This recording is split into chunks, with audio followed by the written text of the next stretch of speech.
Hello everyone. आज की इस वीडियो में सोशियोलॉजी के इम्पोर्टेंट क्वेश्चंस के बारे में बात करने वाले हैं। वीडियो स्टार्ट करने से पहले अगर आप चैनल पर नए हैं तो चैनल को सब्सक्राइब कर ले। चैनल का नाम है गुड सक्सेस। अगर आप नेट, जेआरएफ, पीजीटी, जीआईसी या फिर असिस्टेंट प्रोफेसर एग्जाम की तैयारी कर रहे हैं सोशियोलॉजी से, तो इस चैनल के साथ जुड़कर आप यहाँ से अपनी स्टडी को कंप्लीट कर सकते हैं। प्लेलिस्ट में उन सभी वीडियोज के फोल्डर्स मिल जाएंगे, आप वहां से उन वीडियोज को देख सकते हैं। तो चलिए स्टार्ट करते हैं। फर्स्ट क्वेश्चन है, किसका कहना है कि जाति एक मनोवैज्ञानिक प्रघटना है जो हिंदू मस्तिष्क में गहराई से बैठ गई है? ऑप्शंस हैं SC. Dube, Louis Dumont, DN. Majumdar, MN. Srinivas. SC. Dube, Louis Dumont, DN. Majumdar, MN. Srinivas options में है।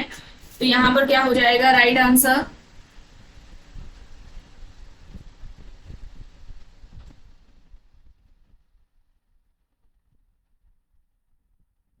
ड्यूमो ऑप्शन बी यहाँ पर क्या होगा राइट आंसर हो जाएगा। ड्यूमो ने जाति व्यवस्था का अध्ययन किया था, ठीक है। और जो भारतीय समाज है, इंडियन सोसाइटी को क्या बताया कि जो भारतीय समाज है वो जाति पर आधारित समाज है। भारतीय समाज कैसा है? जाति पर आधारित समाज है और जिसका आधार शुचिता और प्रदूषण को बताया, ठीक है। शुचिता और प्रदूषण को बताया यानी प्योरिटी एंड पॉल्यूशन को बताया। जाति व्यवस्था जो कास्ट सिस्टम है वो शुद्धता और अशुद्धता जैसी जो विचार है उनसे संचालित होती है, ठीक है। डीएमओ का क्या कहना है कि जो भारतीय समाज है वो जाति पर आधारित समाज है और इसका जो जाति पर आधारित समाज है और जिसका आधार क्या है? शुद्धता और प्रदूषण है, यानी प्योरिटी एंड पोल्यूशन को बताया जाति व्यवस्था का आधार। और ये ऐसे ही विचारों से चलती है, संचालित होती है। और इन्होंने क्या कहा कि भारतीय समाज में जो परिवर्तन हो रहा है, ठीक है, भारतीय समाज में जो परिवर्तन है, इंडियन सोसाइटी में जो होने वाला परिवर्तन है उसको भारतीय समाज में बताया है, ठीक है। भारतीय समाज में परिवर्तन जो कि हो रहा है उसको भारतीय समाज में हो रहे हैं, वो भारतीय समाज में केवल हो रहा है, ना कि भारतीय समाज का हो रहा है। भारतीय इंडियन सोसाइटी के अंदर हो रहा है, लेकिन जो भारतीय समाज है पूरा उसका परिवर्तन नहीं है। आपने सुना होगा संरचना में परिवर्तन तथा संरचना का परिवर्तन नहीं, है ना। तो ड्यूमो का ये है कास्ट सिस्टम इंडियन सोसाइटी को जाति पर आधारित समाज का है, ये इंपॉर्टेंट है। शुद्धता और जो प्रदूषण है ये इस तरीके से स्टेटमेंट पूछा जाता है, तो ये याद रखिएगा। ड्यूमो का है ऑप्शन बी क्या हो जाएगा यहाँ पर राइट आंसर हो जाएगा। और इन्होंने दक्षिण भारत का भारत में जो परमल्ली कल्लार है वहां पर इन्होंने अध्ययन किया हुआ था। परमल्ली कल्लार पर इनका अध्ययन था दक्षिण भारत में, ठीक है, ड्यूमो का। तो ऑप्शन बी यहाँ पर क्या होगा राइट आंसर हो जाएगा। नेक्स्ट है, एक अर्जित परिस्थिति वह है जो कि ऑप्शन है योग्यता एवं कौशल से प्राप्त होती है, जैविकी दशाओं से प्राप्त होती है, व्यक्ति के जन्म क्रम से प्राप्त होती है, उपरोक्त में से कोई नहीं। अर्जित परिस्थिति क्या है?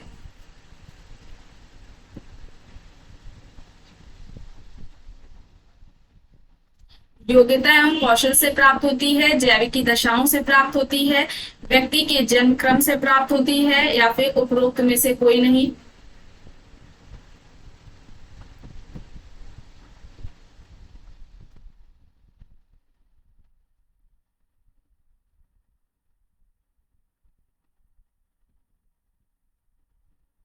तो यहाँ पर क्या हो जाएगा? योग्यता और कौशल से प्राप्त होती है, उसको हम क्या कहेंगे?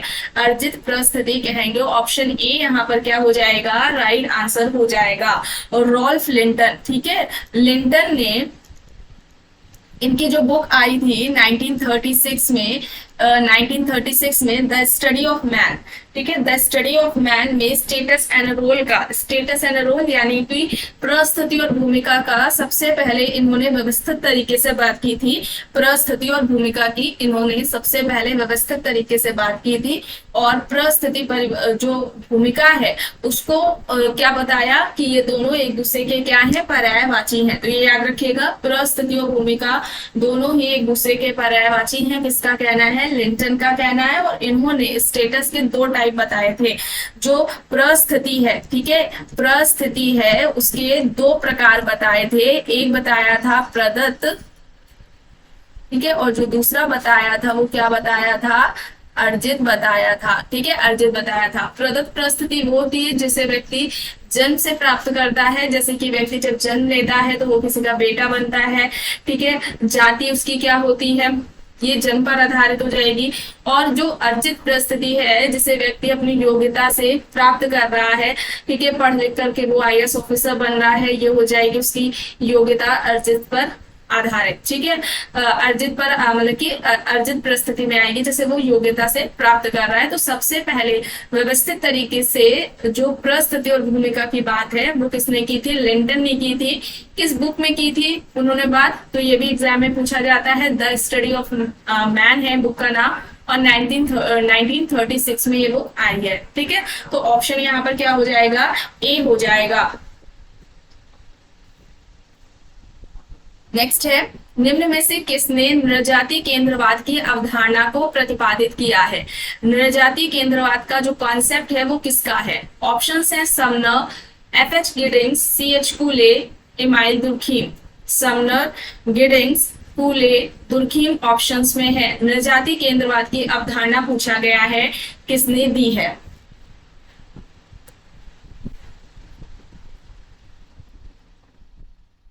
तो यहाँ पर क्या हो जाएगा राइट आंसर, समनर हो जाएगा। ऑप्शन ए यहाँ पर क्या हो जाएगा, राइट आंसर हो जाएगा। समनर ने दी है। नृजाति केंद्रवाद क्या होती है, व्यक्ति अपनी ही संस्कृति के मूल्यों, मानदंडों, नियमों से दूसरे की संस्कृति को देखता है, परखता है, और उसमें क्या पाता है रिजल्ट में कि जो निष्कर्ष निकलता है वो ये आता है कि व्यक्ति अपनी संस्कृति को दूसरी संस्कृति से बेहतर, उच्च और श्रेष्ठ समझता है, और दूसरी संस्कृति जो है उसको वो निम्नहीन समझता है, ठीक है। तो ये कॉन्सेप्ट किसका हो जाएगा, समनर का हो जाएगा। समनर की बुक का नाम क्या है, फोकवेस बुक का नाम है। संस्था का विकास की जो अवधारणा है वो भी समनर ने ही दी हुई है। और इसके ठीक विपरीत यानी कि नृजाति केंद्रवाद के ठीक विपरीत प्रजाति केंद्रवाद की अवधारणा है। अब प्रजाति केंद्रवाद क्या होता है, व्यक्ति इस प्रक्रिया में या इसमें अन्य कल्चर की तुलना में, ठीक है, दूसरे की कल्चर की तुलना में जो अपनी संस्कृति है वो मतलब कि एक तरीके से ये प्रजाति केंद्रवाद ऐसी प्रक्रिया है जिसमें व्यक्ति अपने कल्चर की तुलना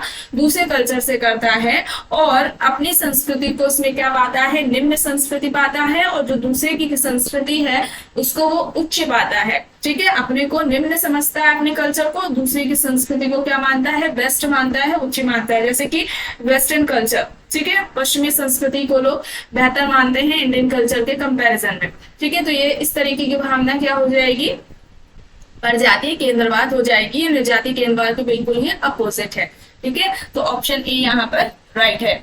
नेक्स्ट है, निम्न में से कौन सी सहयोगात्मक प्रक्रियाएं हैं। ऑप्शंस है सहयोग, प्रतिकूलता, सात्मीकरण, प्रतिस्पर्धा। सहयोग, प्रतिकूलता, सात्मीकरण, प्रतिस्पर्धा ऑप्शंस में है। सहयोगात्मक प्रक्रियाएं पूछा जा रहा है, इनमें से कौन सी हैं, तो बताइए यहाँ पर कौन कौन सी हो जाएगी।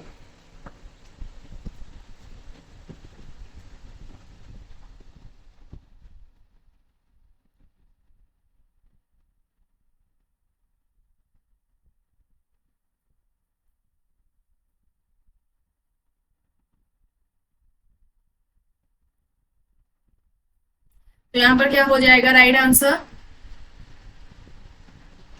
ऑप्शन बी हो जाएगा, फर्स्ट एंड थर्ड, यानी कि सहयोग और सात्मीकरण सहयोगात्मक या सहयोगी सामाजिक प्रक्रिया हो जाएगी। जैसा कि आप लोगों को पहले भी बताया जा चुका है, गिलिन एंड गिलिन ने सामाजिक प्रक्रिया के 3 तरह की बात की थी। सामाजिक प्रक्रिया के प्रकार 3 हैं। पहली है समान सामाजिक प्रक्रिया, दूसरी की बात करते हैं सहयोगात्मक या सहयोगी सामाजिक प्रक्रिया, जिसको हम संगठनात्मक सामाजिक प्रक्रिया भी कहते हैं, एंड थर्ड नंबर पर असहयोगी सामाजिक प्रक्रिया। अब यहाँ पर सहयोगात्मक प्रक्रिया यानी सहयोगी सामाजिक प्रक्रिया की बात हो रही थी।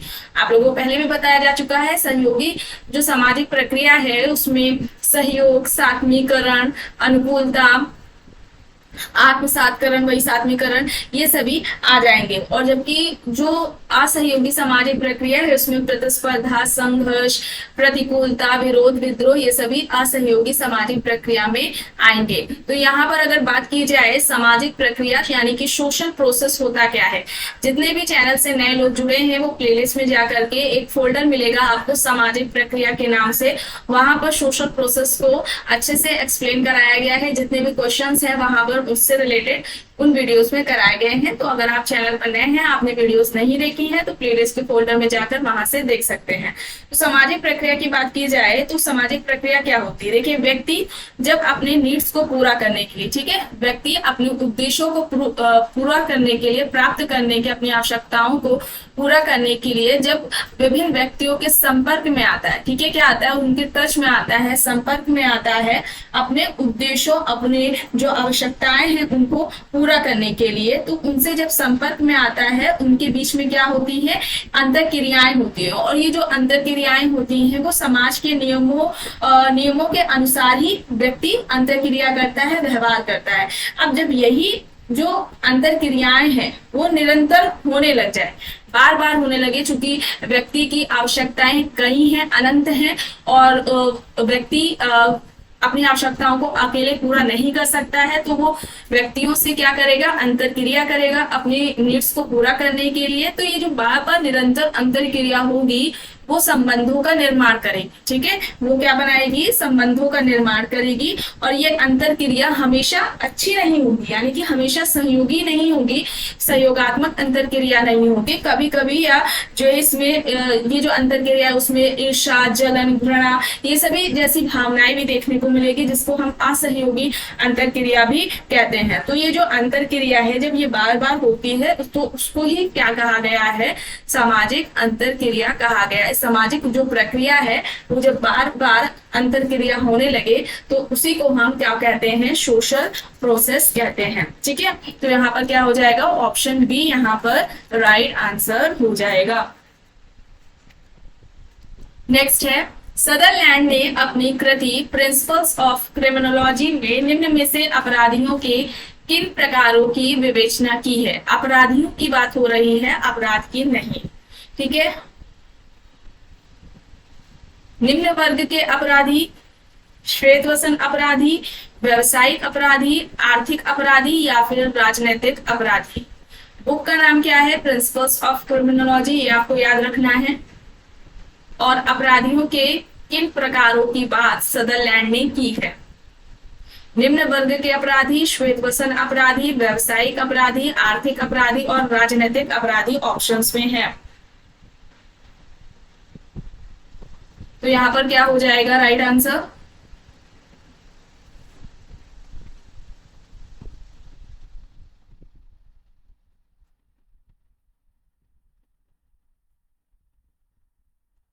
ऑप्शन ए यहाँ पर क्या होगा, राइट आंसर हो जाएगा। निम्न वर्ग के अपराधी और श्वेतवसन अपराधी हो जाएंगे। और यहाँ पर अगर अपराध की बात की जाए, ठीक है, अपराध की बात की जाए क्राइम की, तो उसके भी ये दो प्रकार बताते हैं अपराध के। एक बताते हैं साधारण अपराध, ठीक है, और दूसरा हो जाएगा जघन्य अपराध, ठीक है। साधारण अपराध और जघन्य अपराध ये हो जाएंगे दो, क्राइम की दो तरीके की बात की है। इसके अलावा विभेदक सहचर का जो कॉन्सेप्ट है वे भी है, ठीक है। अब ये क्या होता है, तो समाज में कई सारी उप संस्कृतियां होती हैं, आपको पहले भी बताया जा चुका है। जब व्यक्ति इन संस्कृतियों या ऐसे लोगों के ग्रुप में संपर्क में आता है जिसके सदस्य, ठीक है, उस ग्रुप के सदस्य गैर कानूनी गतिविधियां कार्य करते हैं और व्यक्ति को भी उनसे उन कार्यों को प्रेरित करते हैं करने के लिए जो गैर कानूनी है, तो उसको ही जब व्यक्ति उस ग्रुप के उस उस ग्रुप के कल्चर, उस ग्रुप के लोगों के संपर्क में आता है और उनसे ही वो सीखता है।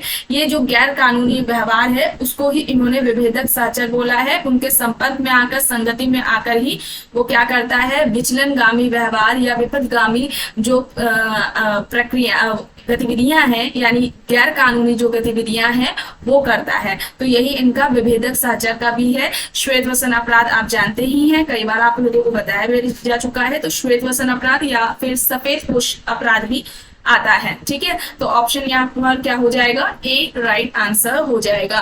नेक्स्ट है, हिंदू विवाह के उद्देश्यों के संदर्भ में निम्न में से कौन सा एक सेट सही है। ऑप्शंस है रति प्रजा धर्म, प्रजा धर्म रति, धर्म रति धर्म रति धर्म, ये और फिर लास्ट में है धर्म प्रजा रति। हिंदू विवाह के उद्देश्यों के संदर्भ में निम्न में से कौन सा एक सेट सही है।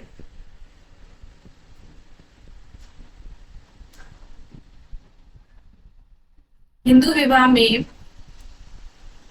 हिंदुओं में जो विवाह के उद्देश्य हैं वो कौन से हैं और वो सही क्रम में इनमें से कौन सा है।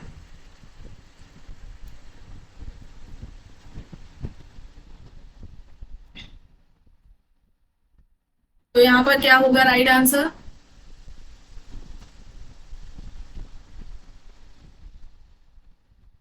धर्म प्रजा रति। ऑप्शन डी यहाँ पर क्या हो जाएगा, राइट आंसर हो जाएगा। के एम कपाड़िया ने हिंदू विवाह को क्या बताया था, हिंदू विवाह एक धार्मिक संस्कार है। के एम कपाड़िया ने हिंदू विवाह को एक धार्मिक संस्कार बताया था और जिसके यानी कि जिसके उद्देश्य क्या है, विवाह के उद्देश्य क्या बताए थे, धर्म प्रजा, प्रजा मतलब पुत्र प्राप्ति, धर्म प्रजा और व्रति को हिंदुओं में जो विवाह होता है उसका उद्देश्य बताया था के एम कपाड़िया ने। ऑप्शन डी यहाँ पर क्या होगा, राइट आंसर होगा। नेक्स्ट है, मॉडर्नाइजेशन ऑफ इंडियन ट्रेडिशन पुस्तक किसने लिखी है। Modernisation of Indian tradition, options हैं M H Srinivas, M S Gore, Yogendra Singh, M S A Roy. Modernisation of Indian tradition, M N Srinivas, M S Gore, Yogendra Singh, M S A Roy, इनमें से बताइए क्या होगा राइट आंसर।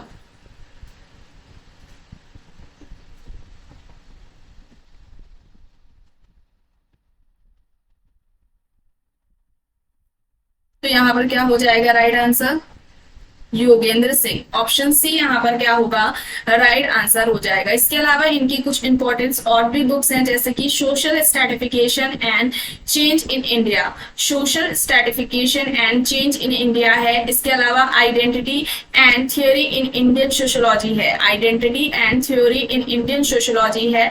नेक्स्ट बुक का नाम क्या है, इंडियन सोशियोलॉजी, बुक का नाम क्या है, इंडियन सोशियोलॉजी। नेक्स्ट बुक है culture change in India, culture change in India. इसके अलावा एक बुक है essays on modernisation in India, essays on modernisation in India. ये कुछ इंपॉर्टेंट बुक्स थी योगेंद्र सिंह की जो कि आपको याद होनी चाहिए। ऑप्शन सी यहाँ पर क्या होगा, राइट आंसर होगा।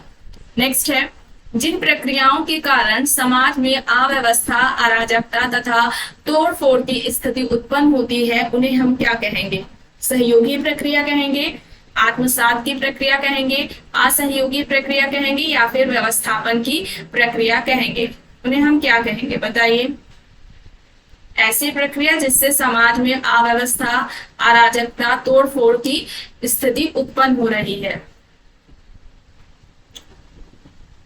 वो प्रक्रिया यहाँ पर क्या कहलाएगी, कौन सी होगी। सहयोगी सामाजिक प्रक्रिया, आत्मसात की प्रक्रिया, असहयोगी प्रक्रिया या फिर व्यवस्थापन की प्रक्रिया।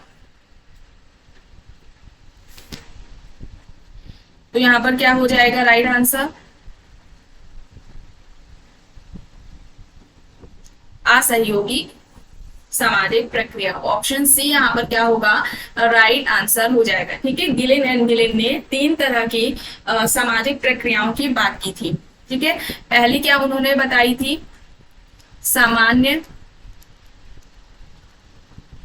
सामाजिक प्रक्रिया, और दूसरी जो उन्होंने बताई थी सहयोगी सामाजिक प्रक्रिया, एंड थर्ड नंबर पर असहयोगी।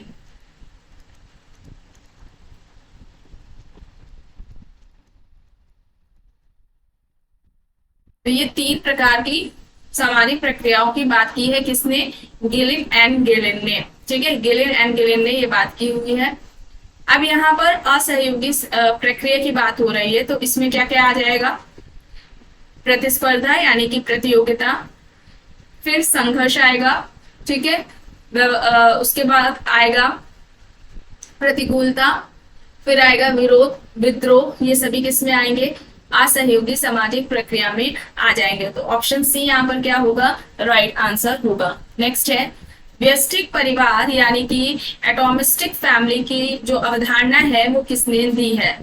ऑप्शन है Max Weber, Zimmerman, Levi Strauss, Murdock options में है। बताइए व्यष्टिक परिवार की जो अवधारणा है वो किसने दी है।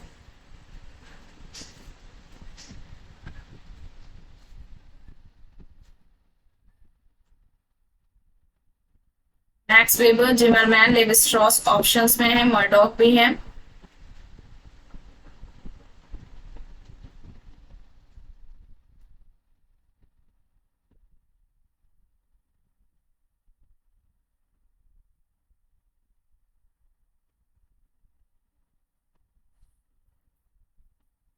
तो यहाँ पर राइट आंसर क्या हो जाएगा, जिमरमैन। ऑप्शन बी यहाँ पर क्या होगा, राइट आंसर हो जाएगा। देखिए पहला जो 3 तरीके के बात करते हैं परिवार के प्रकार की, 3 प्रकार हैं। जो पहला है उसको न्यासधारी परिवार बताते हैं, ठीक है, न्यासधारी परिवार। सेकेंड नंबर पर बताते हैं गृहस्थ या फिर घरेलू परिवार। एंड थर्ड नंबर पर आणविक परिवार, ठीक है, या जिसको आप बोल रहे हैं ना ऊपर बताया गया है व्यष्टिक परिवार, वही है। तो यहाँ पर परिवार के 3 प्रकार बता रहे हैं, न्यासधारी परिवार, गृहस्थ या घरेलू परिवार, और लास्ट में आणविक परिवार या फिर व्यष्टिक परिवार की बात करते हैं जिमरमैन। तो ऑप्शन बी यहाँ पर क्या होगा, राइट आंसर होगा। नेक्स्ट है स्थानीयकरण की अवधारणा का प्रयोग किसने सर्वप्रथम किया। स्थानीयकरण की अवधारणा के बारे में पूछा जा रहा है, और वो भी सबसे पहले किसने प्रयोग किया। Oscar Lewis, McKim Marriott, Morris Opler, MN. Srinivas options में है। स्थानीयकरण की अवधारणा आपको पहले कराई जा चुकी है, एक वीडियो इस पर बनी हुई है पूरी कि स्थानीयकरण होता क्या है और किसने किसने बात की है, कहाँ पर अध्ययन किया था, वो सभी उस वीडियोस में कराया गया है। आप सर्च करेंगे गोल टू सक्सेस स्थानीयकरण की अवधारणा तो आपको वीडियो मिल जाएगी। तो यहाँ पर स्थानीयकरण की अवधारणा का प्रयोग सबसे पहले किसने किया है, मोरिस ओपलर ने। ऑप्शन सी यहाँ पर क्या हो जाएगा, राइट आंसर हो जाएगा। सबसे पहले पूछा गया है ना, तो स्थानीयकरण की अवधारणा का सबसे पहले प्रयोग मोरिस ओपलर ने किया था। और इसके अलावा इनकी एक अवधारणा थी एकता फैलाव की, ठीक है,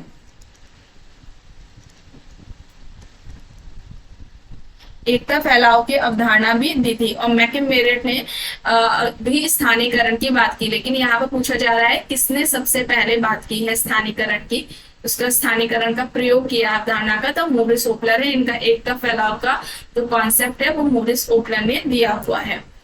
नेक्स्ट है किसका कहना है कि जब एक संस्कृति के प्रभाव से दूसरी संस्कृति के संपूर्ण जीवन पद्धति परिवर्तन की प्रक्रिया के दौर में होती है तब इस प्रक्रिया को पर संस्कृति ग्रहण कहा जाता है।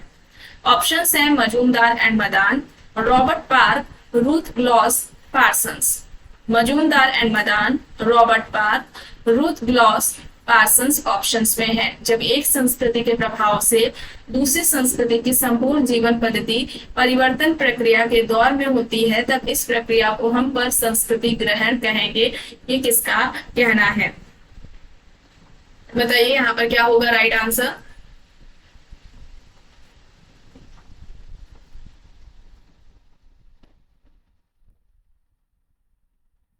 क्या हो जाएगा यहाँ पर, किसका कहना है, एक संस्कृति के प्रभाव से दूसरी संस्कृति की जो जीवन पद्धतियां हैं, लाइफ स्टाइल है, उसमें भी परिवर्तन देखने को मिलता है। इसको हम क्या कहेंगे, पर संस्कृति ग्रहण कहेंगे। और ये कहना किसका है,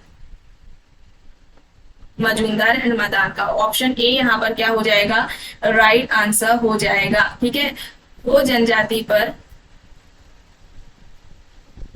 जनजाति पर इनका क्या रहा है, अध्ययन रहा है।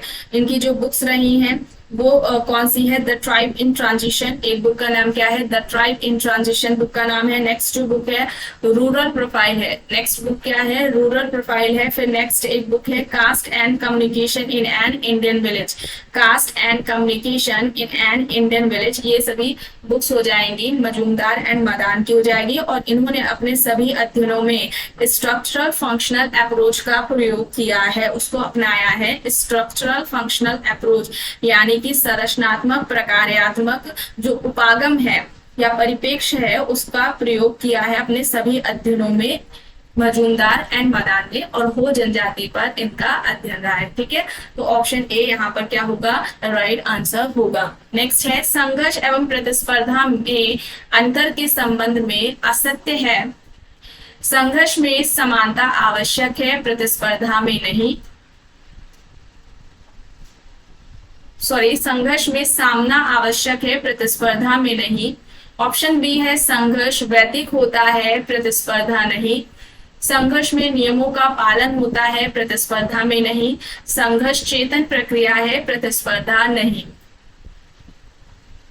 क्या गलत है ये बताना है। कॉन्फ्लिक्ट एंड कंपटीशन में इनमें से कौन सा अंतर सही नहीं है। संघर्ष में सामना आवश्यक होता है, प्रतिस्पर्धा में नहीं। संघर्ष वैतिक होता है, प्रतिस्पर्धा नहीं। संघर्ष में नियमों का पालन होता है, प्रतिस्पर्धा में नहीं। या फिर संघर्ष चेतन प्रक्रिया है, प्रतिस्पर्धा नहीं। क्या हो जाएगा,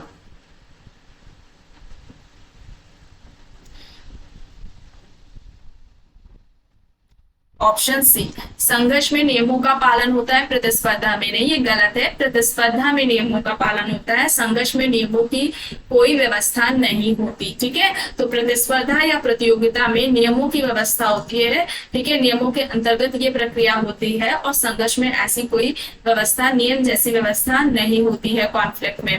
और ये जो संघर्ष और जो प्रतिस्पर्धा है ये किस प्रक्रिया में आ जाएगा, असहयोगी सामाजिक प्रक्रिया में आ जाएगा। ठीक है, और प्रतिस्पर्धा कंपटीशन को आइसोलेशन प्रोसेस भी कहा जाता है। क्यों, क्योंकि प्रतिस्पर्धा या प्रतियोगिता में कभी कभी ईर्ष्या द्वेष की भावना भी देखने को मिलती है, तो उस वजह से इसको आइसोलेशन प्रोसेस बोला जाएगा और पृथक्करण की जो प्रक्रिया है वो बोला जाता है। और वेबर ने प्रतिस्पर्धा को क्या कहा था, कि वेबर कहते हैं प्रतिस्पर्धा क्या है, शांतिपूर्ण संघर्ष है। प्रतिस्पर्धा को वेबर ने शांतिपूर्ण संघर्ष बताया है।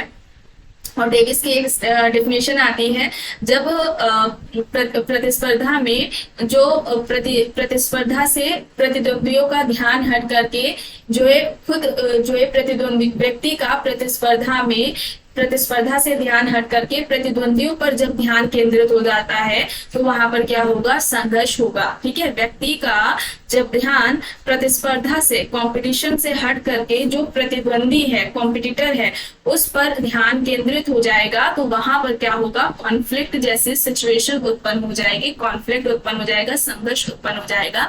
तो ये कहना किसका था, किंग्सले डेविस का था। इंपॉर्टेंट है, एग्जाम में पूछा जाता है, तो उसे भी याद रखेगा। ऑप्शन सी यहाँ पर क्या होगा, राइट आंसर होगा। नेक्स्ट है विपथगामी व्यवहार इड और ईगो के बीच द्वंद्व का परिणाम है, यह विचार है।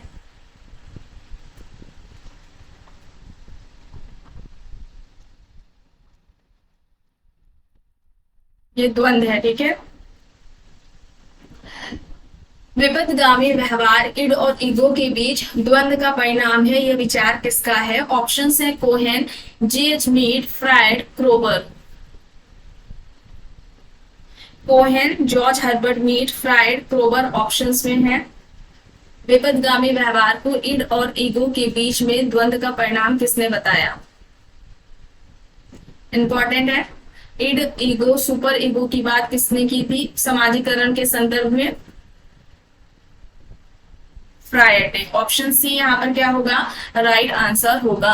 नेक्स्ट है सहभागी तथा असहभागी अवलोकन की अवधारणा को प्रारंभ किया है। ऑप्शंस हैं Kingsley Davis, Edward Lindeman, Linton, William J गुडे। सहभागी और असहभागी अवलोकन की अवधारणा को प्रारंभ इनमें से किसने किया?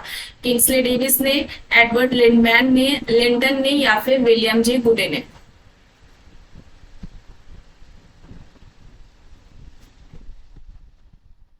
तो क्या होगा यहाँ पर राइट आंसर?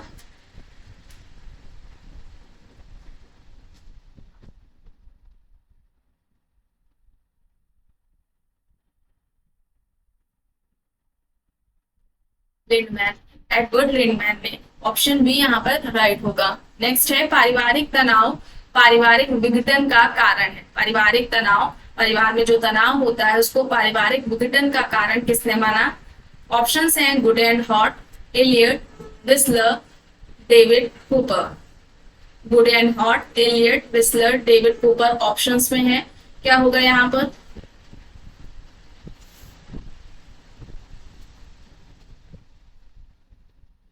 प्लेलिस्ट में आपको फोल्डर एक मिल जाएगा सोशल डिसऑर्गेनाइजेशन के नाम से, सामाजिक विघटन के नाम से। सामाजिक विघटन होता क्या है और इससे रिलेटेड जो भी इंपॉर्टेंट एमसीक्यूज हैं जो आपके एग्जाम्स में बाकी और भी एग्जाम्स चाहे वो असिस्टेंट प्रोफेसर का हो, नेट का हो, पीजीडी जीआईसी का हो, उन सभी में पूछे गए हैं इससे रिलेटेड क्वेश्चंस, तो वहां पर उन वीडियोस में कराया गया है। अगर आपने नहीं देखी है तो प्लेलिस्ट में फोल्डर मिल जाएगा, वहां से देख सकते हैं। तो यहाँ पर क्या हो जाएगा right answer? Eliot. Option B यहाँ पर क्या होगा? राइट आंसर होगा। नेक्स्ट है प्रस्थिति सकुल के गतिशील पक्ष को कहा जाता है। ऑप्शंस है भूमिका, भूमिका प्रत्याशा, बहुल भूमिका, गतिशील प्रस्थिति। प्रस्थिति सकुल के गतिशील पक्ष को हम क्या कहेंगे? भूमिका कहेंगे, भूमिका प्रत्याशा कहेंगे, बहुल भूमिका कहेंगे या फिर गतिशील प्रस्थिति कहेंगे? इंपॉर्टेंट है, बताइए। एक फोल्डर आपको मिलेगा प्लेलिस्ट में स्टेटस, रोल एंड कल्चर के नाम से। ठीक है, ध्यान से सुनिए। स्टेटस, रोल एंड कल्चर के नाम से एक फोल्डर मिलेगा, तो उसमें प्रस्थिति यानी स्टेटस से रिलेटेड, प्रस्थिति से रिलेटेड जितनी भी अवधारणाएं हैं, जैसे कि यहाँ पर पूछा गया है ना प्रस्थिति सकुल, तो प्रस्थिति सकुल क्या है, बहुल्य प्रस्थिति क्या होती है, प्रस्थिति क्रम क्या है, और भी जितनी है प्रस्थितियां, प्रतिमान क्या होते हैं, ये सभी। और इसके अलावा भूमिका से संबंधित जैसे कि बहुल भूमिका क्या हो जाएगी, भूमिका तनाव, भूमिका जो संघर्ष है, भूमिका ग्रहण क्या होती है, भूमिका निर्वहन क्या है, रुग्ण भूमिका क्या है ना, भूमिका दूरी क्या है, किसकी अवधारणा है। न केवल वहां पर एक्सप्लेन किया गया है कॉन्सेप्ट के बारे में, अवधारणा के बारे में, बल्कि किसके कॉन्सेप्ट है ये भी बताए गए हैं उन वीडियोस में। इसके अलावा जितनी भी तरीके के अवधारणा, जितनी भी तरीके से इनसे रिलेटेड क्वेश्चंस बनते हैं, कल्चर भी उसमें है, संस्कृति, जैसे कि संस्कृति पर सांस्कृतिक सार्वभौमिकता क्या होती है, सांस्कृतिक सापेक्षवाद क्या है, सांस्कृतिक लय क्या होती है, सांस्कृतिक तत्व क्या होती है, और भी जितने भी कॉन्सेप्ट्स हैं संस्कृति से रिलेटेड, प्रस्थिति से रिलेटेड, भूमिका से रिलेटेड, जितनी भी अवधारणाएं हैं वो वहां उन वीडियोस में आपको अच्छे से एक्सप्लेन किए गए हैं। साथ में इसके अलावा जितने भी एमसीक्यूज बनते हैं उनको वहां पर कराया गया है। ठीक है, तो डायरेक्टली नहीं पूछते हैं, लाइन दे देंगे, ठीक है, स्टेटमेंट टाइप का दे देंगे, फिर पहचानना होता है कि ये बहुल भूमिका कहलाएगी, भूमिका तनाव है, क्या है, तो वहां पर पहचानना होता है। जब तक आपका कॉन्सेप्ट क्लियर नहीं होगा आप नहीं पहचान पाएंगे कि क्या है। ठीक है, तो वहां से उन वीडियोस को जरूर देख लीजिएगा, आपके एग्जाम के लिए इंपॉर्टेंट है, जो बताया जा रहा है उससे जरूर देख लिया करिए। यहाँ पर प्रस्थिति सकुल के गतिशील पक्ष को हम क्या कहेंगे?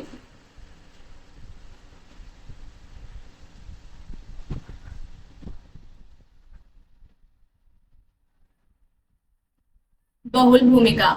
ऑप्शन क्या कहेंगे? सी, बहुल भूमिका कहेंगे। ऑप्शन सी यहाँ पर क्या हो जाएगा? राइट आंसर हो जाएगा। ठीक है, ऑप्शन सी यहाँ पर राइट आंसर हो जाएगा। और सबसे इंपॉर्टेंट बात, जो प्रस्थिति सकुल है वो किसकी अवधारणा है? मर्टन की है। किसकी है? मर्टन की हो। ये मर्टन क्या कहते हैं, या प्रस्थिति सकुल है क्या? तो जब व्यक्ति की सभी भूमिकाएं, व्यक्ति की सिर्फ एक भूमिका नहीं होती है, व्यक्ति जन्म से ही कुछ परिस्थिति को प्राप्त करता है, व्यक्ति की एक परिस्थिति नहीं होती है। ठीक है, व्यक्ति जन्म से कई परिस्थिति को प्राप्त करता है। जाति एक उसकी परिस्थिति है, वो कहाँ किसका बेटा है, ठीक है, जो बेटे की जो है परिस्थिति वो है, आगे जाकर वो भाई बनता है, ठीक है, भाई है, पति है, तो ये सभी क्या है उसकी, आगे जाकर पिता भी बनेगा, तो ये सभी परिस्थितियां हैं। ठीक है, ये प्रदत्त परिस्थिति में आ जाएगी, जाति उसकी प्रदत्त परिस्थिति हो जाएगी, और कुछ परिस्थितियों को वो अपनी योग्यता से प्राप्त करता है। वो टीचर हो सकता है, आईएएस ऑफिसर हो सकता है, एनजीओ में सोशल वर्कर हो सकता है, ठीक है। तो ये सभी अर्जित परिस्थितियों में आ जाएंगे। जब व्यक्ति की प्रदत्त परिस्थिति और अर्जित परिस्थिति, इन सभी को क्या करते हैं हम इकट्ठा कर देते हैं, या प्रदत्त परिस्थिति या अर्जित परिस्थिति का जो योग है वो ही क्या कहलाती है, परिस्थिति सकुल कहलाती है। और इन सभी से संबंधित जो भूमिकाएं होती हैं, जो कर्तव्य होता है, ठीक है, तो उसको ही हम क्या कहेंगे, बहुल भूमिका हम कहेंगे, ठीक है। क्या कहेंगे, बहुल भूमिका कहेंगे। मान लीजिए एक व्यक्ति है जो कि क्या है, पिता भी है, यानी कि पिता से संबंधित जो उसके कर्तव्य भूमिका है, वो डॉक्टर है, वो ये अर्जित परिस्थिति है। डॉक्टर का जो काम होता है, जो डॉक्टर की भूमिका है उसका काम कर रहा है, वो सोशल वर्कर भी हो सकता है, तो उससे रिलेटेड जो भूमिकाएं हैं, कर्तव्य है, वो फ्रेंड भी है किसी का, तो फ्रेंड का की जो काम होते हैं, रोल होता है, ठीक है, मदद करना, हेल्प करना, तो उससे संबंधित जो भूमिकाएं हैं, ठीक है, वो भी करता है। किसी का हस्बैंड है, पति है, बेटा है, तो उससे संबंधित जो भी भूमिकाएं हैं ये सभी आ जाएंगी। तो इसको ही हम क्या कहेंगे, बहुल भूमिका कहेंगे, ठीक है। तो परिस्थिति सकुल के गतिशील पक्ष को हम क्या कहेंगे, बहुल भूमिका कहेंगे। और बहुल भूमिका की अवधारणा भी किसकी है, मॉर्डन की है। तो ऑप्शन सी यहाँ पर राइट होगा। नेक्स्ट है सहयोग शांतिपूर्ण संघर्ष है। किसने सहयोग को शांतिपूर्ण संघर्ष कहा है? ऑप्शंस है MacIver, Green, Dahrendorf, Max Weber. सहयोग शांतिपूर्ण संघर्ष है या किसका कथन है? MacIver, Green, Dahrendorf, Max Weber options में है। तो यहां पर क्या हो जाएगा राइट आंसर?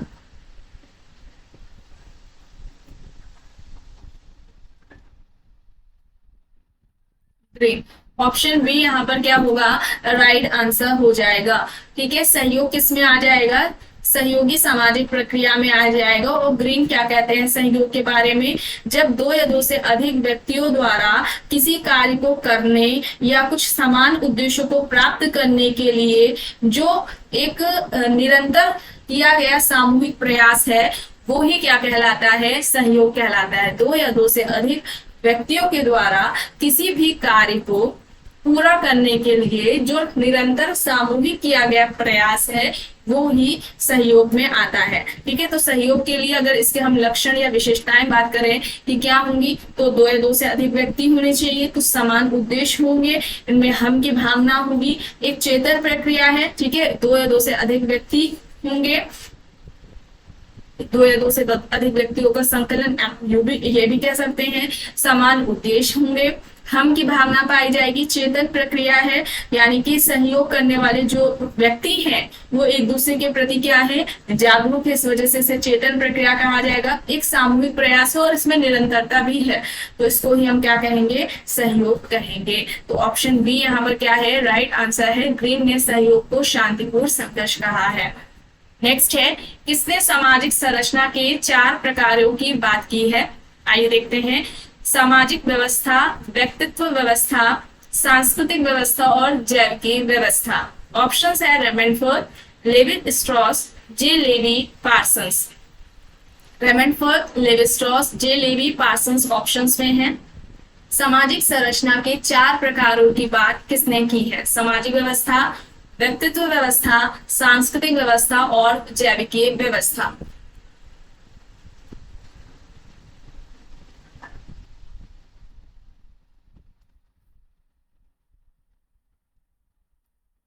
यहाँ पर क्या होगा right answer? Parsons. Option D यहाँ पर क्या होगा, राइट आंसर होगा। पार्सन्स के जो कॉन्सेप्ट्स हैं, जैसे कि इन्होंने द्वितीयक संस्था की बात की थी, पृथक नाभिकीय परिवार की भी बात की है। द्वितीयक संस्था और पृथक नाभिकीय परिवार की भी अवधारणा पार्सन्स ने दी हुई है। इनकी जैसे कुछ इंपॉर्टेंट बुक्स हैं, जैसे कि the structure of social action है, एक बुक का नाम है the structure of social action. Next जो बुक है the social system, the social system एक बुक है। फिर नेक्स्ट बुक है sociological theory and modern society, sociological theory and modern society, ये एक बुक है। इसके अलावा the system of modern society है, the system of modern society. तो ये सभी बुक्स किसकी हो जाएंगी, पार्सन्स की हो जाएंगी, ठीक है। इंपॉर्टेंट है, इन्हें ध्यान रखिएगा। ऑप्शन डी यहाँ पर राइट आंसर है। नेक्स्ट है यदि सभी पुरुष संबंधियों की तुलना में मामा का भांजे भांजी के जीवन में सर्वप्रथम स्थान दिया जाता है तो इस शर्त को कहा जाता है। ऑप्शंस है परिहार, मातुल्य, परिहास या फिर इनमें से कोई नहीं। सभी पुरुष संबंधियों की तुलना में मामा का भांजे भांजी के जीवन में सर्वप्रथम स्थान दिया जाता है, तो इस शर्त को क्या कहा जाएगा? परिहार, मातुल्य, परिहास या फिर इनमें से कोई नहीं। तो ये क्या कहलाया जाएगा? मातुल्य। ऑप्शन बी यहाँ पर क्या होगा? राइट आंसर होगा। नेक्स्ट है, एस.सी. रॉय ने किन जनजातियों को कृषक जाति कहा है? गोंड जनजाति, संथाल और मुंडा जनजाति, हो जनजाति या फिर उपयुक्त सभी। इंपॉर्टेंट है, एस.सी. रॉय ने इनमें से किन जनजातियों को कृषक जाति कहा, यानी कि ऐसी जनजातियां जो कृषि करती हैं, कृषि कार्य करती हैं, उनको कृषि बोला है, कृषि जाति बोला है रॉय ने, एस.सी. रॉय ने। कौन सी है जनजातियां बताइए, क्या होगा?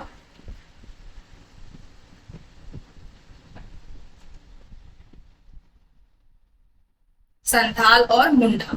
ऑप्शन बी यहाँ पर राइट आंसर होगा। नेक्स्ट है, कृषक व अभिजात वर्गों के मध्य वही संबंध देखे जा सकते हैं जो शोषित वर्ग एवं शोषण करने वाले वर्ग के बीच में पाए जाते हैं। किसका कहना है?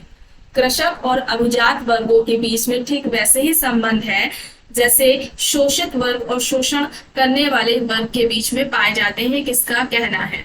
ऑप्शन है क्रोवर, आंद्रे बेते, थियोडोर शानीन, रेडफील्ड।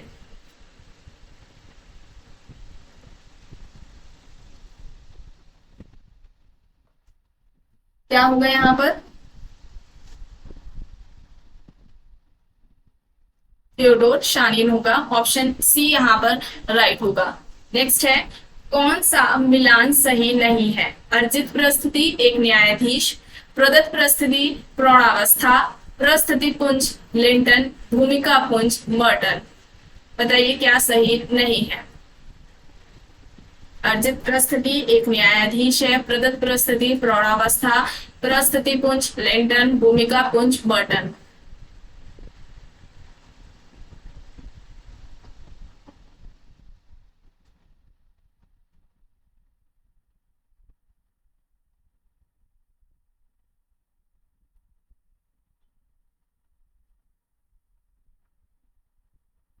तो यहाँ पर क्या होगा? प्रस्तुति पुंज। ऑप्शन सी यहाँ पर राइट आंसर हो जाएगा। स्टेटस सेट बोलेंगे इसे, और ये मर्टन का है। किसका है? मर्टन का है, लिंटन का नहीं है। ऑप्शन सी यहाँ पर राइट होगा। ठीक है, प्रस्तुति पुंज मतलब वही व्यक्ति की एक प्रस्तुति नहीं होती है, व्यक्ति की सभी प्रस्तुति यानी प्रदत्त प्रस्तुति और अर्जित प्रस्तुतियों का जो योग है वो ही प्रस्तुति पुंज कहलाता है। ठीक है, तो मर्टन होगा यहाँ पर राइट आंसर। ऑप्शन सी है। नेक्स्ट है, अस्पृश्यता जो अधिनियम है वो कब पारित किया गया? 1955, 1952, 1956 या फिर 1957? अस्पृश्यता अधिनियम कब पारित किया गया, ये प्रश्न है। बताइए क्या होगा? 1955 में, 1952 में, 1956 में या फिर 1957 में?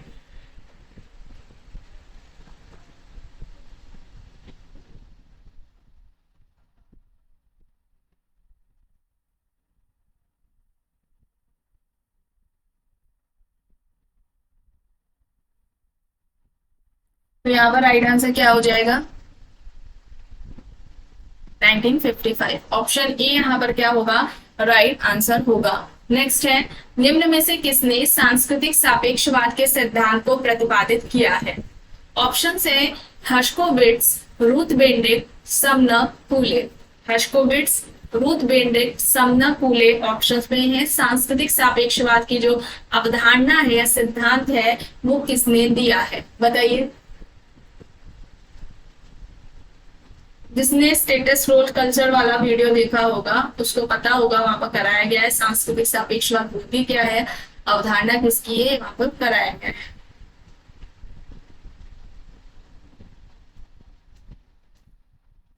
सांस्कृतिक सापेक्षवाद क्या होती है कि किसी संस्कृति को, उसी संस्कृति के जो मानदंड, नियम है, मूल्य हैं, उनसे जब देखने का हम प्रयास करते हैं तो उसी को हम क्या कहेंगे, सांस्कृतिक सापेक्षवाद कहेंगे।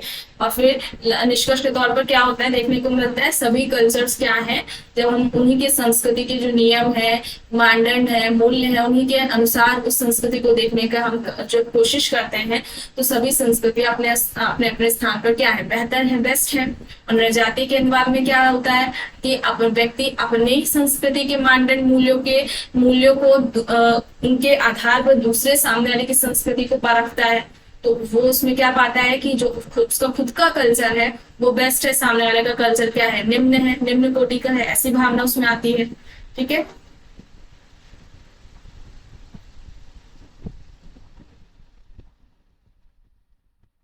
और यहाँ पर क्या बताया जा रहा है सांस्कृतिक सापेक्षवाद में कि जो उसके ही जो नियम मानदंड है, मूल्य है उसी संस्कृति के, तो जब हम उसके ही संस्कृति के नियमों मानदंडों से देखने का प्रयास करेंगे तो ऐसे में वो जो कल्चर है वो क्या है, वो अपने स्थान पर क्या है, बेहतर है।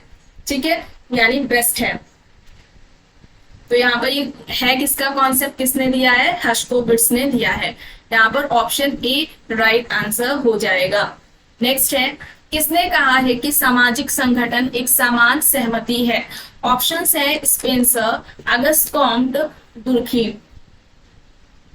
सामाजिक संगठन एक समान सामाजिक सहमति है, किसका कहना है, Spencer, Auguste Comte, Durkheim, Pareto options में है। क्या हो जाएगा,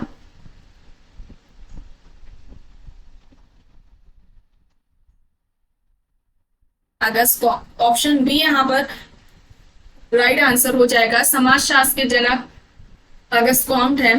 ठीक है, और इन्होंने विज्ञानों का वर्गीकरण भी दिया है। ठीक है, सबसे पहले मैथ्स की बात करते हैं, गणित शास्त्र की बात करते हैं। जो विज्ञानों का वर्गीकरण दिया है उस पे पहले क्या आता है, मैथ्स आता है। ठीक है, गणित की बात करते हैं, गणित शास्त्र की बात करते हैं। सेकंड नंबर पर वो एस्ट्रोनॉमी यानी खगोल शास्त्र की बात करते हैं।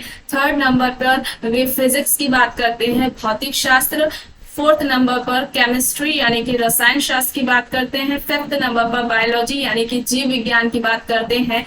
एंड लास्ट में सोशियोलॉजी की बात करते हैं यानी समाजशास्त्र की बात करते हैं। यही उनका विज्ञानों का वर्गीकरण है। इनकी जो बुक्स हैं जैसे कि पॉजिटिव फिलोसफी, एक बुक का नाम क्या है, पॉजिटिव फिलोसफी। नेक्स्ट जो बुक है system of positive polity, system of positive polity, ये एक बुक है। फिर रिलीजन ऑफ ह्यूमैनिटी है, रिलीजन ऑफ ह्यूमैनिटी, ये भी एक अगस्त कॉम्ट की बुक्स है। तो इनको याद रखिएगा, बुक्स भी पूछी जाती है। ठीक है, तो ऑप्शन बी अगस्त कॉम्ट यहाँ पर क्या होगा, राइट आंसर होगा। नेक्स्ट है, कृषक समाज के सामाजिक सांस्कृतिक विश्लेषण के लिए लघु परंपरा एवं बृहद परंपरा की अवधारणाओं की रचना की है। ऑप्शन है McKim Marriott, MN. Srinivas, Robert Redfield, Milton Singer. कृषक समाज के सामाजिक सांस्कृतिक विश्लेषण के लिए, ध्यान दीजिएगा, कृषक समाज के सामाजिक सांस्कृतिक विश्लेषण के लिए लघु परंपरा और बृहद परंपरा की जो अवधारणा है वो किसने दी है। McKim Marriott, MN. Srinivas, Robert Redfield, Milton Singer options में है।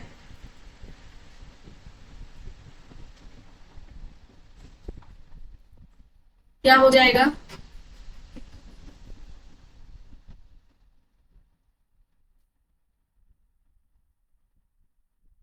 Robert Redfield. ऑप्शन सी यहाँ पर क्या होगा, राइट आंसर हो जाएगा।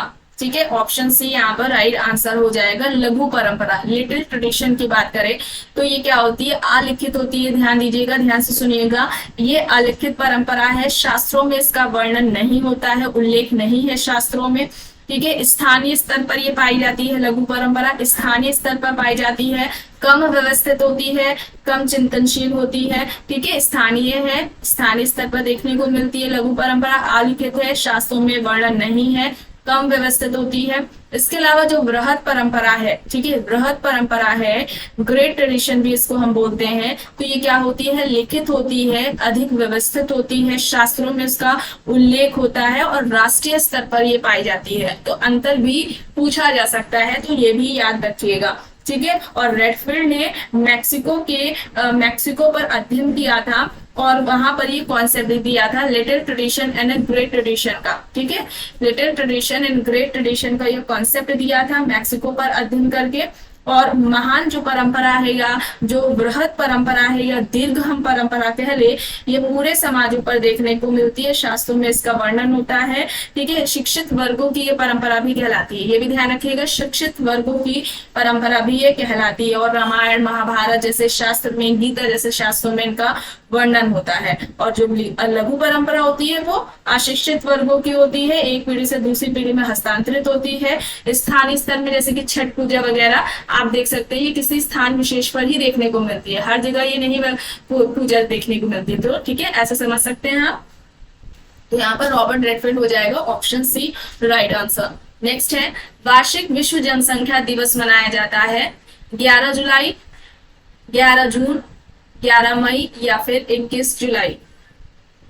वार्षिक विश्व जनसंख्या दिवस कब मनाया जाता है?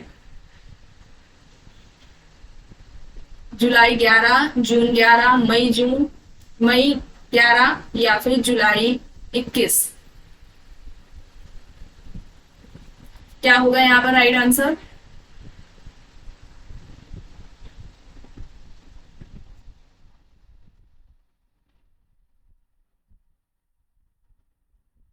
जुलाई को ऑप्शन ए यहाँ पर राइट आंसर हो जाएगा। नेक्स्ट है स्वर्ण जयंती ग्राम स्वरोजगार योजना को प्रवर्तित किया गया था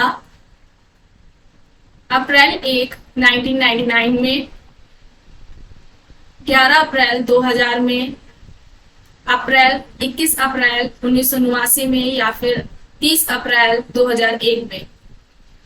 स्वर्ण जयंती ग्राम स्वरोजगार योजना बताइए क्या होगा राइट आंसर? ये आपके नेट के भी एग्जाम में पूछी जा चुकी है।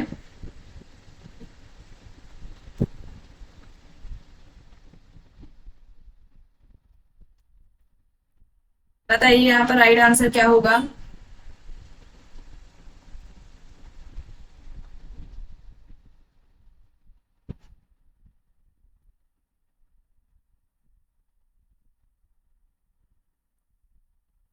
एक अप्रैल 1999। ठीक है, ऑप्शन ए यहाँ पर क्या होगा राइट आंसर हो जाएगा। नेक्स्ट है मर्टन के अनुसार विचलन परिणाम है अपर्याप्त समाजीकरण का, व्याधिकीय व्यक्तित्व का, संस्कृति एवं समाज का या फिर समाज के मूल्यों का। और वो भी पूछा जा रहा है मर्टन के अनुसार विचलन इनमें से किनका परिणाम है? अपर्याप्त समाजीकरण का है, व्याधिकीय व्यक्तित्व का है, संस्कृति एवं समाज का है या फिर समाज के मूल्यों का है। तो क्या होगा यहाँ पर?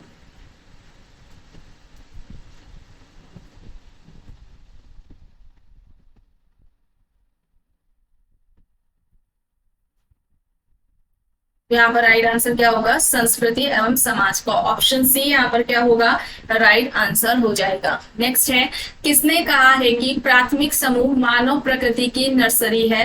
डब्ल्यू.जी. Sumner, Freud, Cooley, MacIver and Page. प्राथमिक समूह को मानव प्रकृति की नर्सरी किसने कहा है? WG. Sumner, Freud, Cooley, MacIver and Page options में है।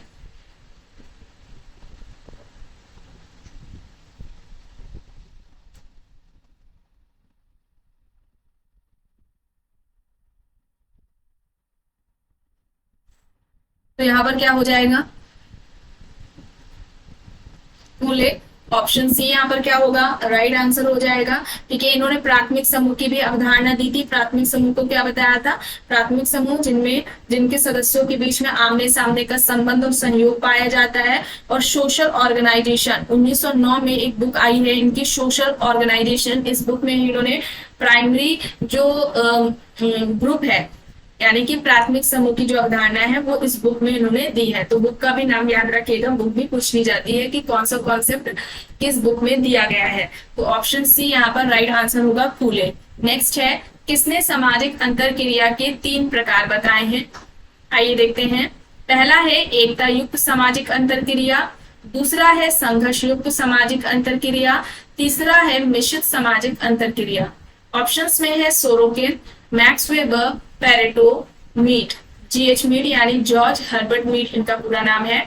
बताइए किसने अंतरक्रिया के इन प्रकारों की बात की है, इन तीन प्रकारों की बात की है। सोरोकिन है, वेबर है, पेरेटो है, जॉर्ज हर्बर्ट मीड ऑप्शंस में है।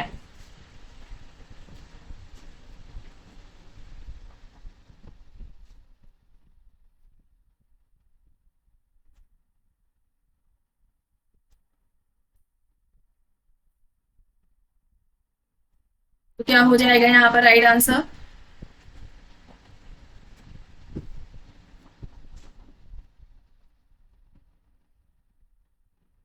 ₹100। ऑप्शन ए यहाँ पर क्या होगा, राइट आंसर होगा। नेक्स्ट है, किसने रेडफील्ड के लघु समुदाय का अध्ययन शमीरपेट गांव में किया और कहा कि भारत में कोई भी गांव स्वावलंबी नहीं है? ऑप्शन है McKim Marriott, C Metcalfe, A R Desai, S C Dube. Redfield के लघु समुदाय यानी कि जो लघु समुदाय का रेडफील्ड ने अवधारणा दी थी, उसका अध्ययन शमीरपेट गांव में किया और कहा कि भारत में कोई भी गांव स्वावलंबी नहीं है। ऑप्शन है McKim Marriott, Metcalfe, Desai, A R Desai या फिर एस सी दुबे ऑप्शंस में है। तो यहाँ पर क्या हो जाएगा राइट आंसर?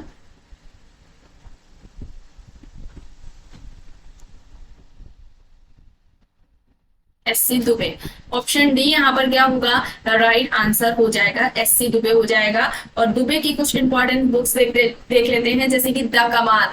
द कमार एक कमार जनजाति है जिस पर उनका अध्ययन रहा है और उस पर ही उनकी बुक आई है, द कमार। नेक्स्ट जो बुक है इंडियन विलेज है, ठीक है, इंडियन विलेज किसकी है, दुबे की है। नेक्स्ट है इंडियन सोसाइटी, भारतीय समाज, दुबे की हो जाएगी। फिर नेक्स्ट है इंडियाज चेंजिंग विलेजेस, ठीक है, इंडियाज चेंजिंग विलेजेस, ये दुबे की है। नेक्स्ट जो बुक है tribal heritage of India, tribal heritage of India, ये कुछ इंपॉर्टेंट बुक्स थी एस सी दुबे की, तो ये याद रखिएगा आप, दुबे की है, ठीक है। कमार जनजाति पर इनका अध्ययन रहा है, शमीरपेट गांव पर इन्होंने अध्ययन किया था। तो ऑप्शन डी यहाँ पर क्या होगा, राइट आंसर होगा। नेक्स्ट है formal organisation a comparative approach पुस्तक किसने लिखी है? ऑप्शंस में है Remenford, Max Weber, Peter Blau, August Comte. Remenford, Max Weber, Peter Blau, August Comte options में है। Formal organisation a comparative approach book किसकी है? क्या हो जाएगा राइट आंसर?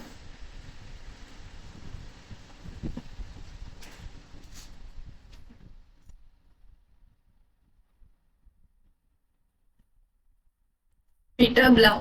ऑप्शन सी यहाँ पर क्या होगा, राइट आंसर हो जाएगा। नेक्स्ट है man and culture. Man and culture book किसकी है? ऑप्शन है Remenford, Ralph Linton, Ruth Benedict, Clark Wissler. Remenford, Ralph Linton, Ruth Benedict, Clark Wissler options में है। मैन एंड कल्चर बुक का नाम है, बताइए किसकी है मैन एंड कल्चर?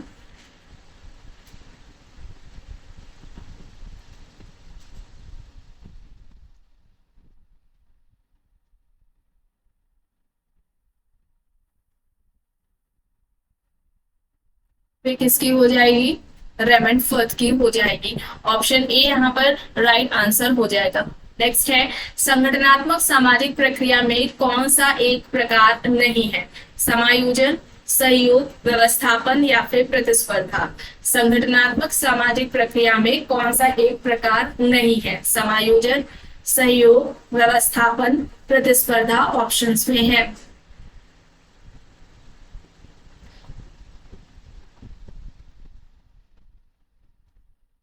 क्या होगा यहाँ पर राइट आंसर?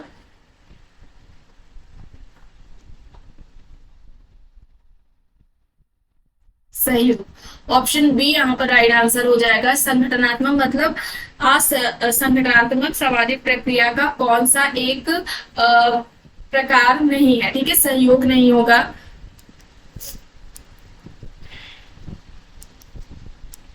ठीक है, सहयोग नहीं होगा। यहाँ पर क्या होगा? प्रतिस्पर्धा। ठीक है, प्रतिस्पर्धा होगा, कंपटीशन होगा। ऑप्शन डी संगठनात्मक मतलब सहयोगी सामाजिक प्रक्रिया। ठीक है, तो सहयोगी सामाजिक प्रक्रिया का इनमें से कौन सा एक प्रकार नहीं है, तो कंपटीशन है, प्रतियोगिता, प्रतिस्पर्धा है। ये असंगठनात्मक या विघटनात्मक या फिर असहयोगी सामाजिक प्रक्रिया में आएगा। और इसके अलावा उसमें संघर्ष भी आ जाएगा, प्रतिकूलता आ जाएगी, विरोध, विद्रोह, ये सभी उसमें आ जाएंगी प्रक्रिया में। ठीक है, और 3 तरह की प्रक्रियाएं किसने बात की है, समान सामाजिक प्रक्रिया, सहयोगी सामाजिक प्रक्रिया और असहयोगी सामाजिक प्रक्रिया। तो ये जो सामाजिक प्रक्रिया के 3 प्रकार हैं वो गिलिन एंड गिलिन ने बताए हैं, ये याद रखिएगा।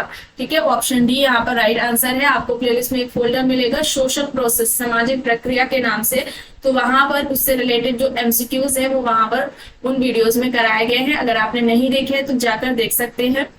नेक्स्ट है, निम्न में से कौन सा सही है, समाज में सहयोग और संघर्ष दोनों है, समाज में केवल सहयोग है, समाज में केवल संघर्ष है, या फिर समाज में न सहयोग है और ना ही संघर्ष है। क्या होगा राइट आंसर?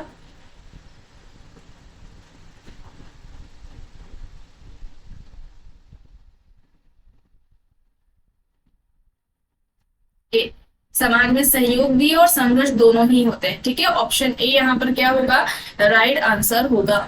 नेक्स्ट है, कौन भारत में निर्धनता का कारण सामाजिक रीति रिवाज, परंपराओं, रूढ़ियों और सामाजिक मान्यताओं को मानता है? इनमें से कौन भारत में निर्धनता का कारण सामाजिक रीति रिवाज, परंपराएं, रूढ़ियां, सांस्कृतिक मान्यताएं हैं? ऑप्शंस में है गोडार्ड, सदरलैंड, के एम पानीकर, केवल। क्या हो जाएगा राइट आंसर?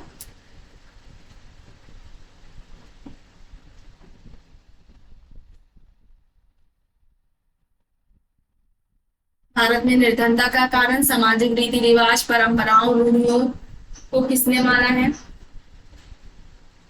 गोडार्ड, सदरलैंड, के एम पानीकर, केवल ऑप्शंस में है। तो यहाँ पर राइट आंसर क्या हो जाएगा? के एम पानीकर। ऑप्शन सी यहाँ पर क्या होगा, राइट आंसर हो जाएगा। नेक्स्ट है, सामाजिक गतिशीलता की प्रक्रिया में संस्कृतिकरण के विश्लेषण के लिए एम एस श्रीनिवास ने आर के मर्टन के कौन से सिद्धांत को अपनाया है? ऑप्शंस हैं मध्य अधिसीमा का सिद्धांत, सामाजिक विचलन का सिद्धांत, संदर्भ समूह का सिद्धांत या फिर परिस्थिति एवं भूमिका का सिद्धांत। सामाजिक गतिशीलता की प्रक्रिया में संस्कृतिकरण के विश्लेषण के लिए एम एस श्रीनिवास ने आर के मर्टन के कौन से सिद्धांत को अपनाया है?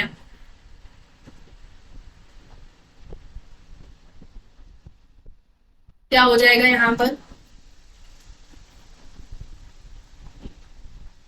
संदर्भ समूह सिद्धांत।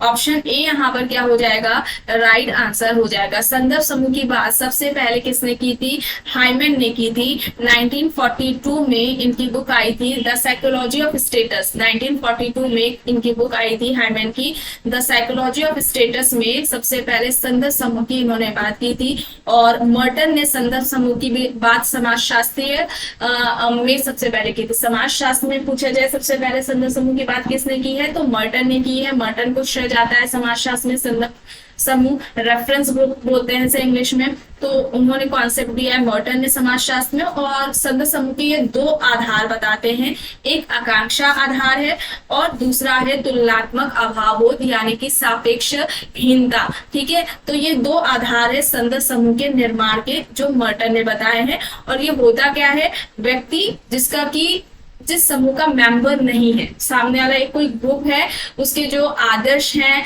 जो लाइफ स्टाइल है, उसके जो व्यवहार है, उसको वो व्यक्ति अपने समूह से क्या मानता है, बेहतर मानता है, श्रेष्ठ मानता है, उच्च मानता है, और जिसका व्यक्ति उस समूह का सदस्य बनना चाहता है तो उसको ही क्या कहते हैं, हम रेफरेंस ग्रुप कहते हैं, संदर्भ समूह हम कहते हैं, जिसका व्यक्ति मेंबर नहीं है लेकिन मेंबर बनना चाहता है। तो ऑप्शन यहाँ पर सी राइट आंसर हो जाएगा। ठीक है, यहाँ पर संदर्भ समूह को सी कर लीजिए, ऑप्शन सी यहाँ पर राइट होगा। नेक्स्ट है, संरचनात्मक प्रकार्यात्मक दृष्टिकोण से विचलन का अध्ययन किसने किया है? स्ट्रक्चरल फंक्शनल अप्रोच से विचलन का, डेविएंस का यहाँ पर अध्ययन किसने किया है? ऑप्शंस है R K Merton, Radcliffe Brown, Kingsley Davis, W Murray. Merton, Brown, Davis, Moore options में स्ट्रक्चरल फंक्शनल अप्रोच से विचलन का अध्ययन पूछा जा रहा है, किसने किया है? डेविस का।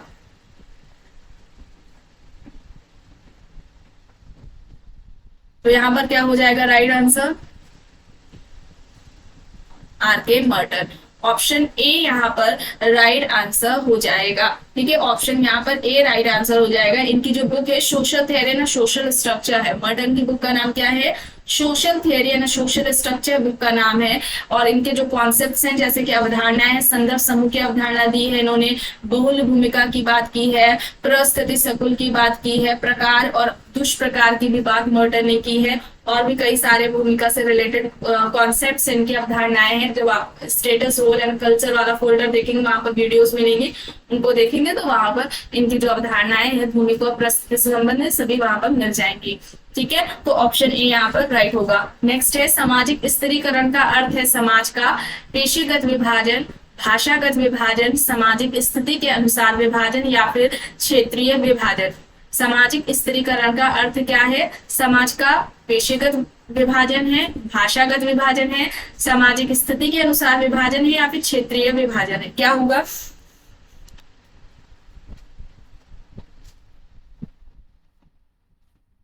तो सामाजिक स्थिति के अनुसार विभाजन हो जाएगा। ऑप्शन सी यहाँ पर क्या होगा?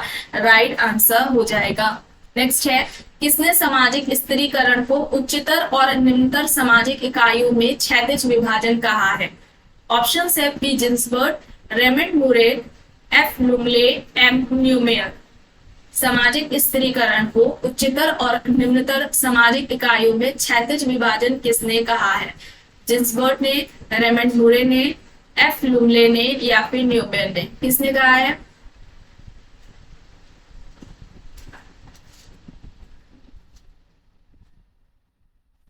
क्या हो जाएगा यहाँ पर राइट आंसर? रेमंड मूरे। ऑप्शन बी यहाँ पर क्या हो जाएगा? राइट आंसर हो जाएगा। ठीक है, सामाजिक स्त्रीकरण क्या होता है? समाज के विभिन्न समूहों का स्थायी विभाजन है, स्ट्रेटिफिकेशन, जिसका आधार क्या होता है?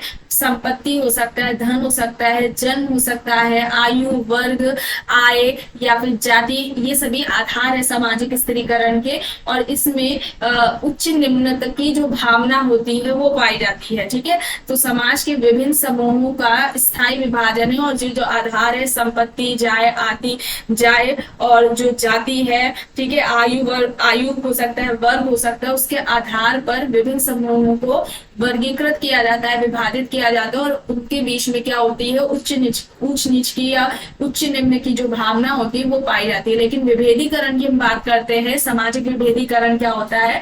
तो उसमें कुछ समान जो गुण हैं या जो समान विशेषताएं हैं उनके आधार पर समूहों को दूसरे समूहों से अलग किया जाता है, और और उसमें असमानता की भावना नहीं होती। जैसे कि आप मंदिर का एग्जाम्पल ले सकते हैं, जो मेल फीमेल होते हैं ना, पुरुष की लाइन अलग होती है, सभी पुरुष एक तरफ होते हैं, सभी महिलाएं एक तरफ होती है, तो ये विभेदीकरण में आ जाएगा। लेकिन जब इसमें उच्च नीच की भावना जुड़ जाएगी कि पुरुष महिलाओं की अपेक्षा अधिक शक्तिशाली हैं, ठीक है, ये इस तरीके से भावना उच्च नीच की आ जाएगी, तो वो स्ट्रेटिफिकेशन कहला जाएगा, यानी कि स्त्रीकरण कहलाया जाएगा। और ये जो स्त्रीकरण है, सोशल स्ट्रेटिफिकेशन है, वो हर जगह देखने को मिलती है, हर समाज में देखने को मिलती है। ऐसा कोई समाज नहीं है जहां पर सोशल स्ट्रेटिफिकेशन ना पाया जाता हो। ठीक है, तो ऑप्शन यहाँ पर क्या हो जाएगा? बी राइट आंसर हो जाएगा। नेक्स्ट है निम्न में से कौन सी दशा वैदिक विघटन का कारण है? वैदिक विघटन पूछा जा रहा है, सामाजिक विघटन नहीं। वैदिक विघटन का कारण इनमें से कौन सा है? राजनीतिक अस्थिरता है, बेरोजगारी है, महंगी शिक्षा प्रणाली है या फिर तापक्रम में वृद्धि है? क्या हो जाएगा?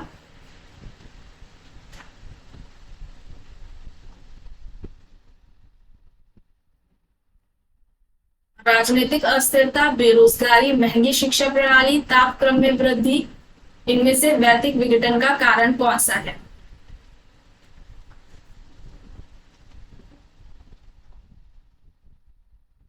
बेरोजगारी। ऑप्शन बी यहाँ पर क्या हो जाएगा?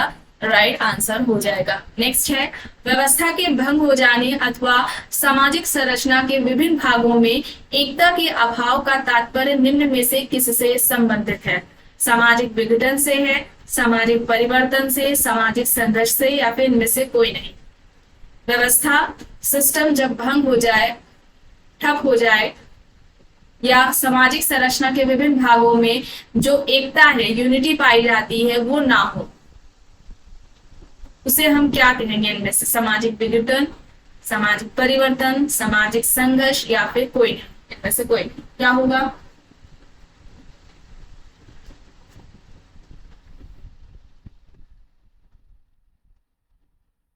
तो ये क्या कहलाएगी? सामाजिक विघटन। ऑप्शन ए यहाँ पर क्या होगा? राइट आंसर हो जाएगा। ठीक है, सामाजिक विघटन एक तरीके से समूह के जो सदस्य होते हैं उनके बीच में जो संबंध होते हैं वो क्या हो जाते हैं? समाप्त हो जाते हैं। तो इसको ही हम कहेंगे। लैंडिस ने क्या कहा था कि सामाजिक जो नियंत्रण है, सोशल कंट्रोल है, उसकी जब व्यवस्था खत्म हो जाती है, भंग हो जाती है, उस वजह से समाज में असंतुलन की स्थिति उत्पन्न होती है, अराजकता की स्थिति उत्पन्न होती है, वो ही सामाजिक विघटन है। और ये कहना किसका था? लैंडिस का कहना था। ठीक है, तो ऑप्शन ए यहाँ पर क्या होगा? राइट आंसर होगा। नेक्स्ट है, किसके अनुसार सामाजिक विघटन समूह के सदस्यों पर से समाज के प्रभाव का कम होना है? किसने कहा है जो सामाजिक विघटन है यानी कि सोशल डिसऑर्गेनाइजेशन है, वो जो समूह के जो सदस्य हैं, किसी ग्रुप के मेंबर्स हैं, उन पर से समाज का जो प्रभाव होता है वो कम हो जाता है, उसको ही हम सोशल डिसऑर्गेनाइजेशन, सामाजिक विघटन कहेंगे। ऑप्शंस में लेमर्ट है, थॉमस एंड नैनकी है, लेपियर है, ग्रीन है। बताइए क्या होगा, किसका कहना है?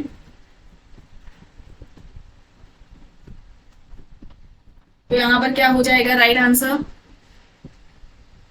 थॉमस एंड नैनकी का। ऑप्शन बी यहाँ पर क्या होगा?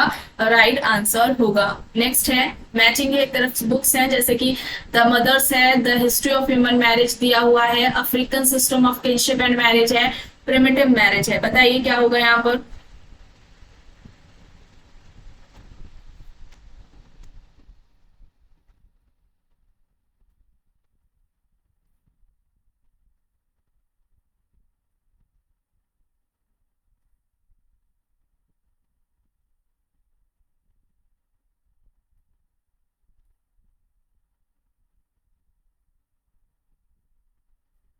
तो यहाँ पर राइट आंसर क्या हो जाएगा?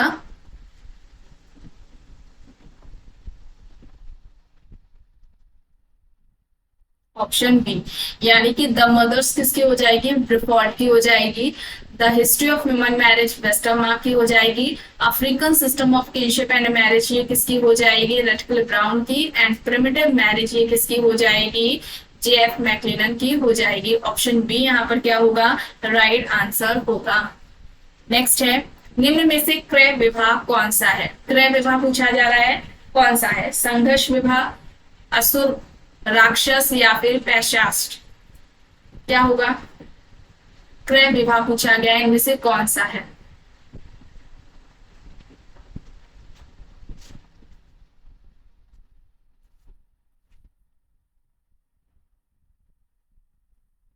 तो असुर हो जाएगा। असुर विवाह क्रय विवाह में आता है। ठीक है, इसमें क्या होता है, जो लड़का होता है वो लड़की के पिता को धन देकर के फिर लड़की के साथ विवाह करता है, तो ये असुर विवाह में आएगा। ये निम्न कोटि का या फिर अप्रशस्त विवाह की श्रेणी में आता है। ठीक है, 4 तरीके के विवाह के स्वरूप थे, जिसमें सॉरी 8 तरीके के विवाह के स्वरूप थे, विवाह के प्रकार थे 8 तरीके के। इसमें से 4 थे प्रशस्त उच्च कोटि के और बाकी के 4 अप्रशस्त यानी कि निम्न कोटि के थे। तो उसमें असुर जो विवाह था वो भी असुर, राक्षस, पैशास ये सभी किस में आ रहे थे?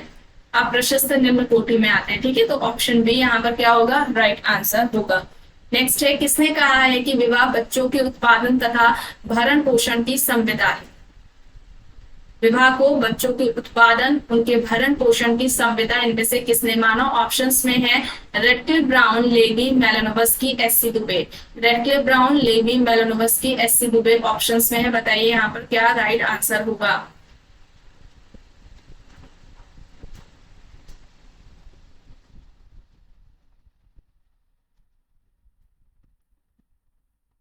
क्या हो जाएगा यहाँ पर?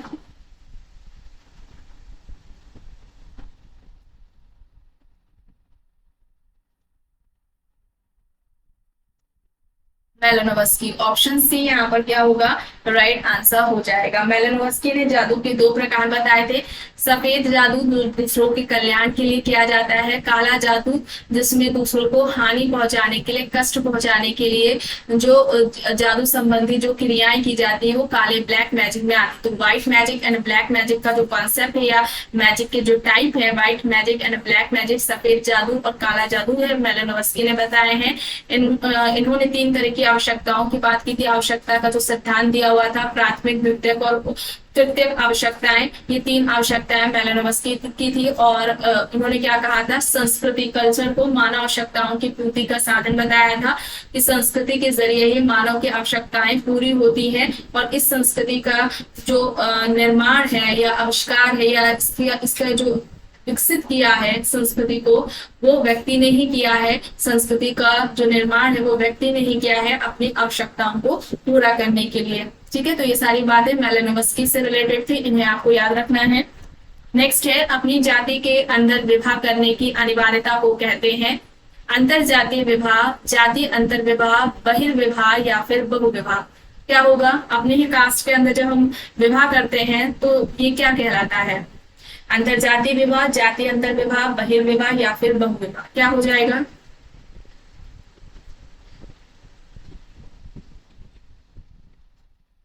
बताइए यहाँ पर क्या होगा राइट आंसर, जातीय अंतर विवाह। ऑप्शन बी यहाँ पर राइट होगा। नेक्स्ट है, लेविरेट का अर्थ होता है देवर विवाह या समानता किन समाजों में पाया जाता है। ऑप्शन है द्विवंशीय समाजों में, मातृवंशीय समाजों में, जनजातीय समाजों में या फिर पितृवंशीय समाजों में। लेविरेट का अर्थ क्या है, देवर विवाह है और ये किन समाज में पाया जाता है, कहाँ देखने को मिलेगा, क्या होगा राइट आंसर, क्या हो जाएगा।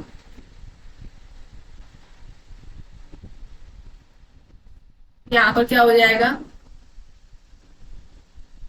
पितृवंशी समाजों में। ऑप्शन डी यहाँ पर क्या हो जाएगा, राइट आंसर हो जाएगा, लेविरेट। ठीक है, इसमें क्या होता है, जो पत्नी है उसका पति क्या हो जाता है, जब उसकी डेथ हो जाती है तो ऐसे सिचुएशन में जो विधवा है यानी कि मृत पति की जो पत्नी है, विधवा है, जब उसका विवाह मृत पति के भाई से कराया जाता है तो उसको ही हम क्या कहते हैं, लेविरेट प्रथा हम कहते हैं।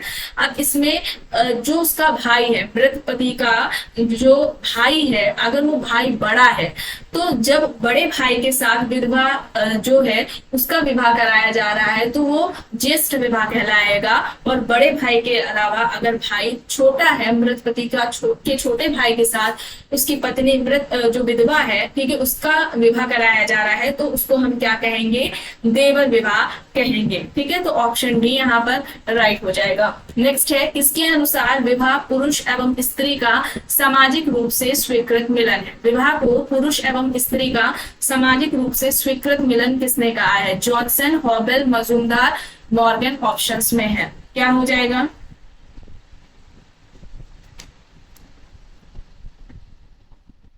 विवाह पुरुष एवं स्त्री का सामाजिक रूप से स्वीकृत मिलन है, किसका कहना है, जॉनसन, हॉबेल, मजूमदार, मॉर्गन ऑप्शंस में है, क्या हो जाएगा।